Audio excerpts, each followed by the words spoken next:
She opened a path, not the way the gods or Kalen did. Hers wasn't made of force or dominance, it was made of invitation. She sent her voice into the cracks between worlds, and those who heard it felt her truth. And they came, a fire-born warrior from the Ash Realms, a seer who stitched futures from stars, a twin-born blade dancer whose soul spanned two realities. Even the reluctant warden of the Fifth Gate, one who had once hunted her, answered the call. They gathered at the source, not to fight for her, to fight with her. Kalen was rebuilding. His realm, a twisted echo of their former paradise, grew larger each night. His shadow creatures moved through dream realms and forgotten corridors of existence. Some whispered he had found the heart of unmaking, a dark force that could undo creation itself. If he reached it, no realm would survive.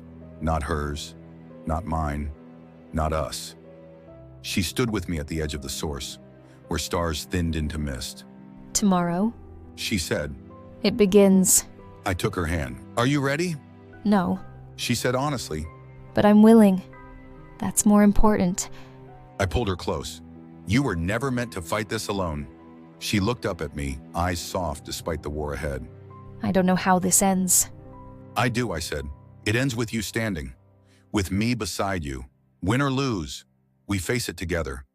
And as she kissed me, her power flared through my veins, not overwhelming but sharing, binding us in a way deeper than magic or memory. It was love, not a weakness, not a weapon, but a promise. They came at dawn, not the kind of dawn known on Earth, but the hour when the realms shifted, when light bled sideways and the sky turned crimson with tension.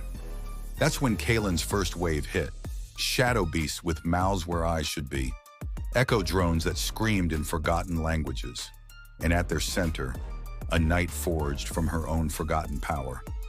He had corrupted it, twisted her former essence into a mockery of the guardian she once was. They're using you against us, I said, blades drawn, as the earth cracked beneath our feet. Then let's remind them who I am now. She said, and with one word, a word that wasn't ancient, but hers, she unleashed herself. Graceful, terrible, radiant. Even Kalen's army faltered as she tore through them, every movement a statement. I am not yours, not anymore. But just as we turned the tide, it happened. The fireborn warrior, a man who had sworn loyalty, betrayed us. He turned on her, striking with a dagger laced with null steel. She cried out as it cut into her side, wounding not just her body, but her spirit. I reached her before she could fall. The traitor fled, vanishing through a cracked portal, but the damage was done. Her power flickered, unstable. She tried to hold it in. The warden whispered, kneeling beside me. That blade didn't just wound her. It tore at the seal. She's not just hurt, I said, my voice shaking. She's leaking. Darkness began curling around her fingertips. It was Kalen's essence, trapped for so long inside her. It was waking, and if it escaped fully, he'd reclaim it and become unstoppable. I have to stop this, I said. There's a way, but you won't like it. The warden frowned. You said you weren't one of them, one of the ancient bound. I'm not, I said, and looked down at her, my heart cracking. But I was made by them. I was created for her, a failsafe, a protector. And if it comes to it, I touched her cheek, a sacrifice.